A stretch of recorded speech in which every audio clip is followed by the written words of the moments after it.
ਮਰਿਆ ਨਹੀਂ ਹਾਲੇ।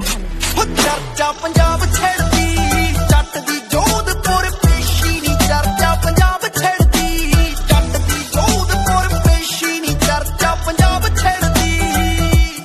ਓਏ ਅੱਜ ਤਾਂ ਪਹਿਲਾਂ ਹੀ ਢੱਲੋਂ ਬਹੁਤ ਖਰਾਬ ਸੀ, ਹੁਣ ਤਾਂ ਸੁੱਖ ਨਾਲ ਸੰਧੂਆਂ ਦਾ ਮੁੰਡਾ ਮਝੈਲ ਖੜਾ ਨਾਲ ਲਾਟ ਨਿਕਲੂ।